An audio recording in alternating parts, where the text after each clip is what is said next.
Assalamualaikum warahmatullahi wabarakatuh.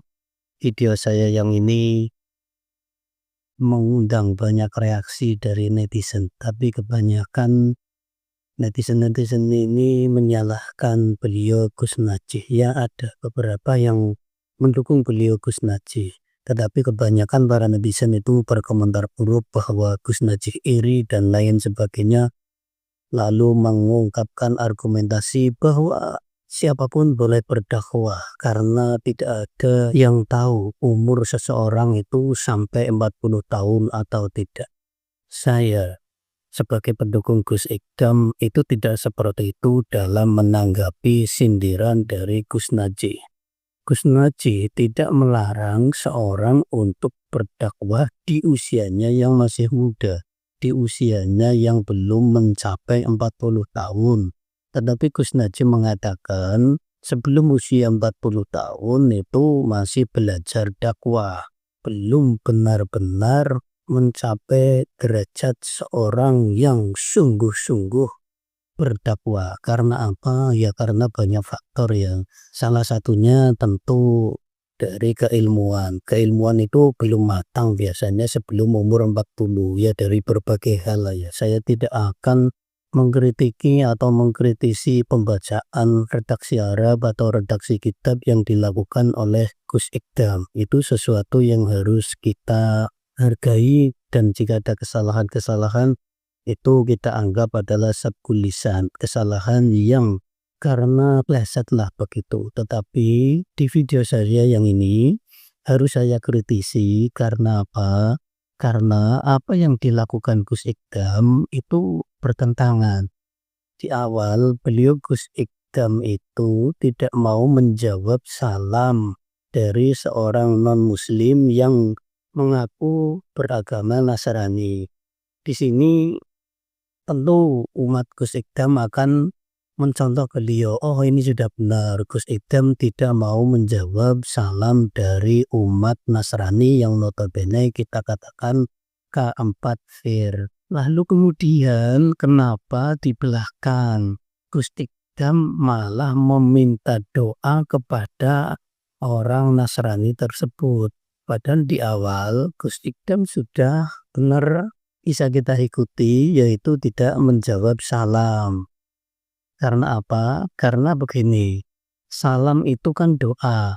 Doa dari seorang Nasrani atau kita katakan non-muslim itu tentu saja tertolak. Memang ada redaksi-redaksi yang mengatakan kadangkala doa orang non-muslim itu diijabahi oleh Allah Ta'ala ketika dia benar-benar meminta kepada Allah dan dalam kondisi tertentu seperti terdolimi.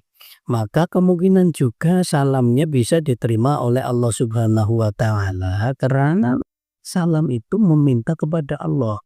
Assalamualaikum warahmatullahi wabarakatuh. Di situ kan memintanya kepada Allah. Tetapi Gus Ikdam tidak berkenan menjawab salam dari non-muslim tersebut. Okelah, kita maklumi, kita ikuti. Tetapi di akhir, kenapa Gus Ikdam berlawanan dengan yang awal? Malah minta didoakan kepada non-muslim tersebut.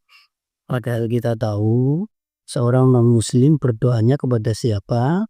Tentu kepada Tuhan mereka. Ya, kita katakan adalah Yesus Kristus. Yang kita yakini Yesus Kristus bukan Tuhan, tetapi manusia yang bertitel sebagai Nabi dan Rasul. Manusia yang makan, minum, juga kelaparan, juga berdarah, juga mohon maaf, kencing juga berak.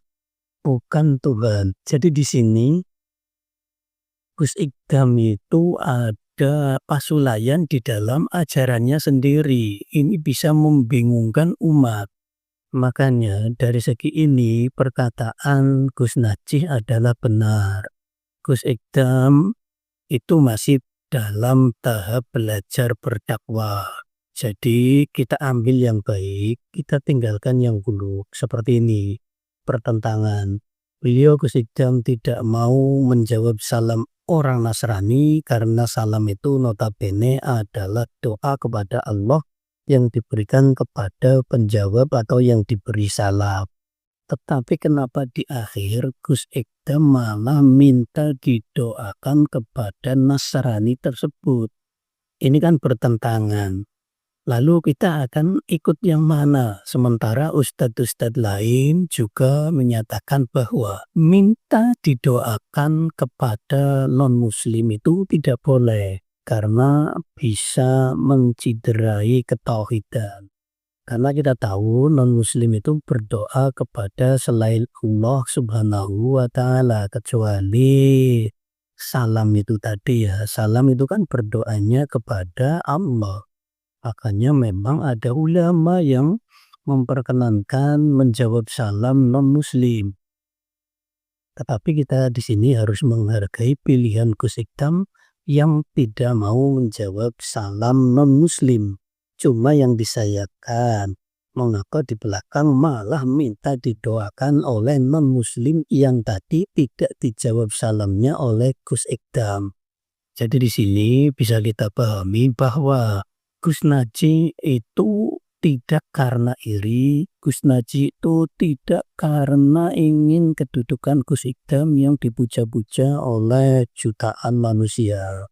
Tetapi Gus Najih ingin memberi peringatan bahwa oh ini loh Gus Ikdam masih dalam tahap belajar. Jadi jika ada kesalahan seperti ini ya bukan kesalahan lah ya, mungkin kekurangan karena kurang teliti. Sehingga bertentangan, sehingga membuat bingung umatnya. Itu seharusnya bisa kita maklumi dengan artian kita ambil yang baik, sedangkan yang buruk kita tinggalkan. Bagaimanapun saya sangat mendukung Gus Ikdam. Beliau seorang yang luar biasa. Bahkan kemungkinan ini ya, beliau adalah min jumlati auliya illah.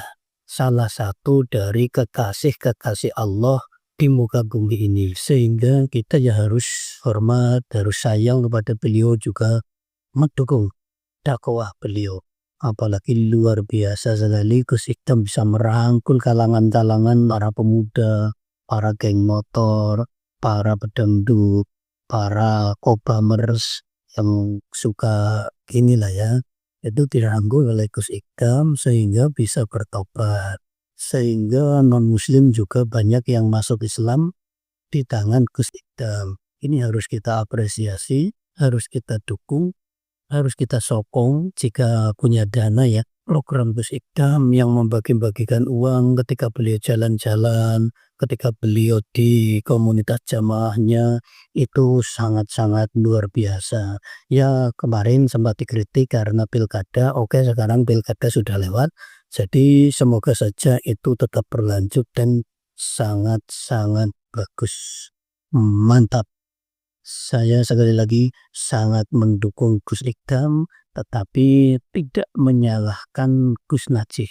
Harus kita pahami bahwa Gus Najih itu hanya sekedar mengingatkan. Dan sesama muslim, sesama orang Islam itu memang wajib saling mengingatkan. Amar ma'ruf nahi mungkar. Semoga ini sedikit meredam dari komentar-komentar yang nyinyir terhadap Gus Najih ya. Ingat, Gus Najih itu seorang ulama, seorang putra dari Waliullah Mbah Maimun Zubair. Jadi harap ditahan perkataan panjenengan karena bisa saja itu akan berbalik pada diri panjenengan sendiri. Terima kasih telah menyimak. Wassalamualaikum warahmatullahi wabarakatuh. Wah maring Allah iku nek nabi wis maklum untuk izin jelas ya. Dan nabi wae kudu umur 40 ya. Nah, kita apa maneh ngono kan. Kadang lagi umur selawe wis dadi dai kondang untuk Jakarta ya. Alasane untuk dekengan pusat jirine ya. Nah iso umur 40 ya. Umur 30 selawe belajar jenenge ya. Belajar dak. Wah.